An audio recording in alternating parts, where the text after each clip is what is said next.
Good day, SQL Server enthusiasts and database heroes. Welcome back to JBS Wiki channel, the place where we unravel complex database dilemmas and equip you with the solutions you need. Today, we are diving headfirst into a critical issue that's been causing waves of frustration for administrators and organizations alike. Imagine this scenario. Your SQL Server environment is sailing smoothly and suddenly you encounter the dreaded resolving state in your always on availability group. Your downtime meter starts ticking, panic sets in, and you find yourself in a race against time to get things back on track. Well, fret not. In this video, we are going to dissect this challenge, break down the error messages that haunt your sleep, and arm you with the tools to banish the resolving state once and for all. Today, we are not just scratching the surface. We are going deep into the heart of the matter.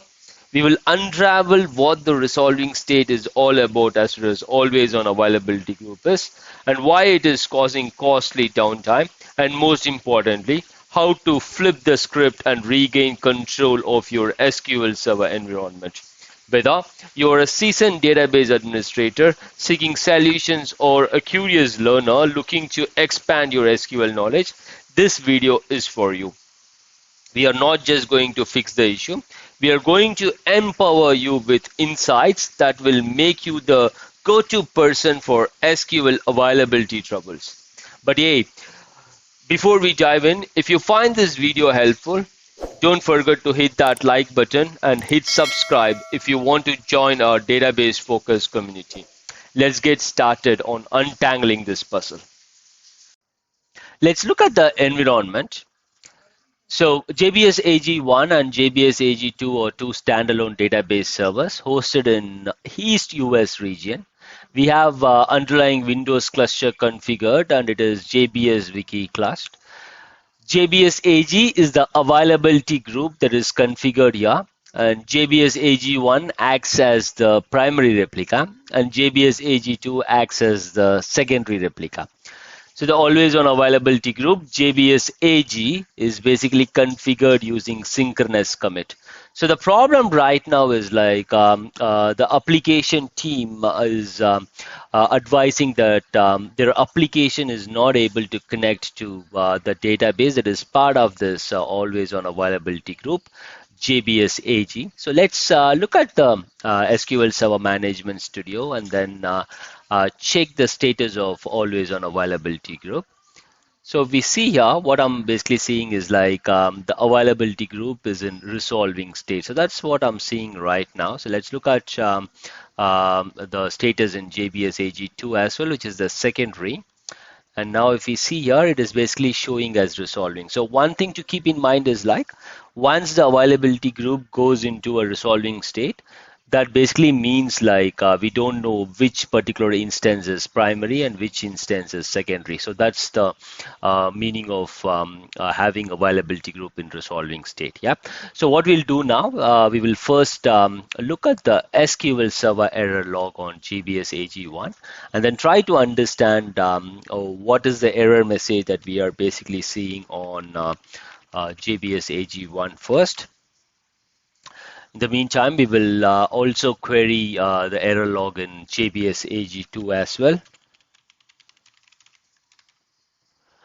So let's go back to JBSAG1 and if you see here, what I'm able to see is like there is a couple of errors here, 41017.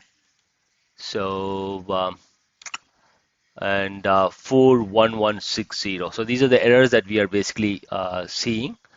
So what I'm seeing is like, we are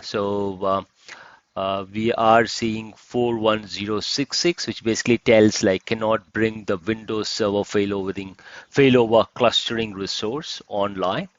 And the other message is like failed to designate the local availability replica of availability group JBSAG as the primary replica. So since it is in resolving state, it is not able to designate JBSAG as a primary replica anywhere, either in JBSAG1 or JBSAG2. And also, like if you look at this particular message, what we are able to see is like we are able to see that the error code is 126. Nothing much, to be frank. We are just seeing like the operation encode SQL error 41066, or the other one tells like the role is down and we have an error code of 126. Those are the message that we are able to see. Nothing much, to be frank, other than this 41160 error and 41066 error. And if we look at it further, I'm able to see one more error called 41017, which basically tells like failed to add a node to the possible owner list. So that's the other error that we are seeing. And let's look at the JBSAG2 and then see if we are able to see some errors here. And what I'm able to see is like there is nothing in the secondary replica JBSAG2. So whatever we are able to see is like everything is happening on JBSAG1. So now what we'll do is like let's go to the failover cluster manager. And then if you see here, it is right now pending in JBSAG2. But if you look at this owner node, it clearly changes. So that means like there seems to be a problem where this particular availability group role JBSAG is continuously trying to failover, and it is immediately failing there, and it is being sent back to JBSAG1. So it starts with JBSAG1, and then there is a problem. It goes to JBSAG2, and it tries bringing it online in AG2, and then it comes back to AG1. So this is happening continuously. That is what I'm seeing right now. So now what we'll do is like SQL Server error log did not give us much details. Now let's look at the event viewer logs. So I have filtered the event viewer logs for just errors and warnings. And then if I look at it, it basically tells like JBSAG is in fail state that we already know. And all those errors are related to the same message for event ID 41144. Now let's go to the system event log and then let's refresh there. I have filtered it to warnings and error only. And now if you look at the messages here, it basically tells like no matching network interface. That's the warning. And let's look at the error here. The error basically tells like the cluster service failed to bring cluster role JBSAG completely online. So that is the message that we are getting. But nothing meaningful here that tells like where the problem is. In the meantime, what I'll do is like I will generate the cluster log on JBSAG1 and JBSAG2 for a time span of 2 minutes. Let's start it. Let it create. In the meantime, we will continue looking at the event viewer logs. So we have another one, event ID 1069, which basically tells like the cluster resource JBSAG has failed. So this is the message that we are getting every 7 seconds. It is basically like failing in JBSAG1, then moving to JBSAG2, and it fails there as well, and then comes back to JBSAG1, and this is happening continuously. So now what we'll do, we will wait for the cluster log to get generated, and once it is there, we will look at and see if we can get something on the cluster log. So I've generated the cluster log in C drive temp. So if you see here 12:23 p.m. so that is just like 1 minute before. So let me open the cluster log on JBSAG1 and see if we have anything meaningful there. So let's go to the end, and then if you see here, what I'm seeing is like there should be something related to a failure. So let's look at the failure first. Let's search for failure.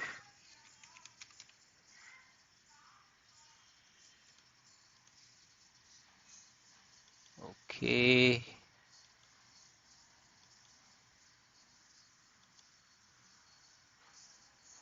Okay, so we are able to see that owner node, the resources failed, so it is being set offline. So we don't see much of an details here. It is not giving us any details per se. So, yep, it is basically telling like the resource has failed and it is trying a failover, but we don't get anything other than that. So let's look at the cluster log for JBSAG2 as well, just to make sure if we have something important there. Let's go down, and if you look at it here, what I'm basically seeing is like it basically tells like JBS APP is waiting to come online. All nodes are already possible owners of this one. So JBSAG terminating to fail. It is failing.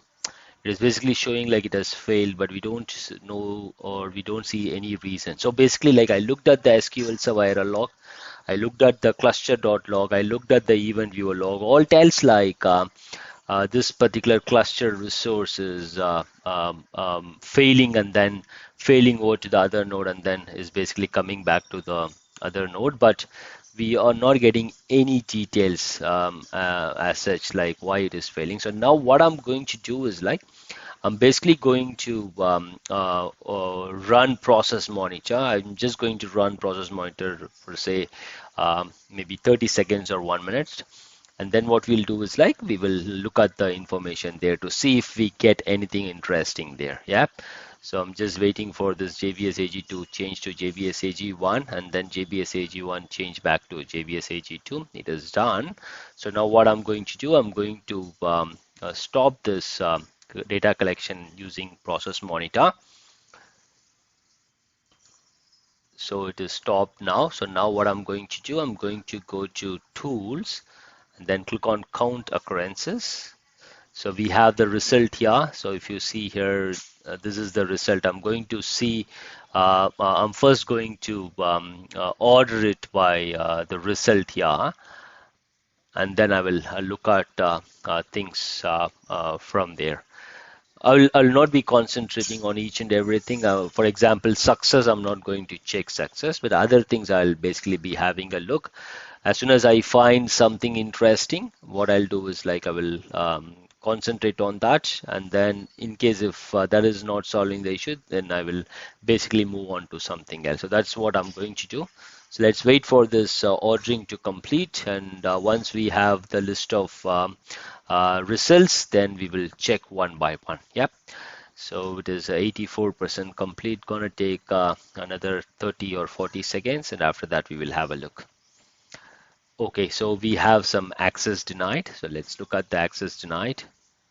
And what I'm seeing is like the access denied is all on the process name SV host. So I'm not going to continue with that. Let's look at buffer overflow. Buffer overflow, I don't think that is something related to this one, so I'm not going to check that. End of file, I'm not going to check. File logged with only readers, no. File logged with writers, maybe let's look at that. It is all related to explorer.exe, so not going to check. Invalid device request. Nothing on SQL or cluster, so I'm going to move on. This one is definitely showing on SQL Server, invalid parameter. So let's look at it to see if we have anything interesting here.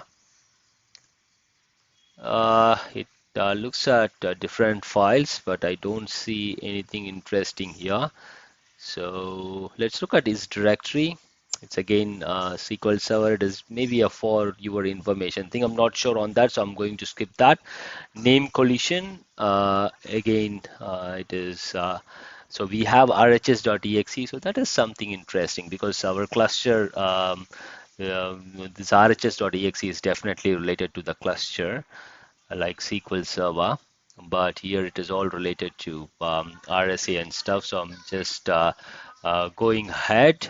Name collision is done. Let's look at name invalid. Name invalid as well. If we look at it, it basically it's all SQL Server.exe, but I don't see anything related to cluster.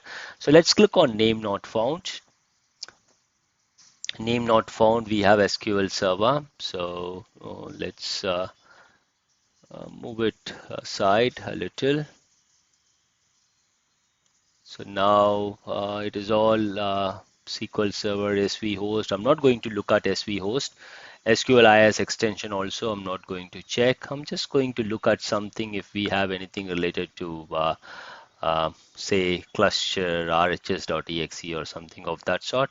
So let's go down, and then if I see here, it is all SV host, but I don't see anything related to. So how many we have for name not found is close to 56,000. Okay, but I don't see anything related to RHS.exe. So let's order it by the process name so that it will become easy for us to have a look. Looks good. I don't see anything of a problem as of now. So we have something related to cluster service. Uh, Everything looks good here. I don't find anything of a problem. It basically shows us some registry values. RHS.exe, I think that is also looking okay. So this one is related to cryptography. I think like everything looks good only. I think we should proceed on to the next one. So there are some RHS.exe here as well. So this one, it basically tells like RHS.exe create file, and it is basically telling like hadrres.dll it is not found. hadrres.dll is basically responsible for the failover and things like that. So it basically tells like rhs.exe is not able to find this particular file in location C drive Windows cluster. Um, this is what we are seeing. So let's look at this location and see if we have this file. If we have this file, well and good, or else we will proceed on with other things. So let's go to C drive, Windows, C drive, Windows System 32 and cluster. So C drive, Windows System 32, sorry, C drive, Windows cluster. STER cluster, and then if let's see if we have this HADRS. Okay, so we don't have that file here. So it is trying to create a file there and it is not able to find it. And also like let's look at C drive Windows System 32. C drive Windows System 32. And then let's see if we have this file HADRS, HADR. Okay, so now if we see here, what I'm basically seeing is like we don't have a file called hadrres.dll, but we have a file called hadrres underscore old. I spoke to the DBA team and wanted to check on why are we having this file hadrres underscore old instead of hadrres.dll, and I understood that DBA basically renamed it from hadrres to hadrres underscore old because there was patching problem. They tried patching SQL Server and they had a problem. And when they looked at the bootstrap logs, they were able to understand like this particular file was used by some other process. So in order to fix that, they basically renamed it to underscore old and then moved ahead with the patching. Even though the patching completed, the DBS forgot to rename it back to HADRRES. So that's the reason they were able to have this file, like they forgot to rename the file. So now what I'm going to do is like I'm going to rename it back. And I was advised that the same change was done on the secondary replica as well. So I'm going to check the secondary replica in C drive Windows System 32 and then see if we have this file. And even there we have the same problem. So what we'll do is like we will rename there as well, and then rename this hadrres underscore old to hadrres.dll. And then now what we'll do is like we will look at the availability group status to see if there are any changes. If the problem is still there, we will continue looking at the performance process monitor file. Yeah. So now if I look at it here, what I'm able to see is like always on availability group is no longer resolving, but it has become primary now. So it is pretty clear the problem is due to the DBA who basically renamed the hadr.res.dll file to hadr.res underscore old.dll. The thing is like when this happened, there were no meaningful messages anywhere, let it be on SQL Server error log, event viewer or cluster.log. So the only way we were able to understand is by using the process monitor, and also on the process monitor, we were about to move on to something else, thinking like everything was looking okay. But all of a sudden, we were able to look at this particular entry, which basically clearly told like there seems to be like trying to create a file with the name of hadr res.dll, and it couldn't find that file. So name.found is the one that we that basically helped us deciphering this particular problem. In our case, running process monitor did help us.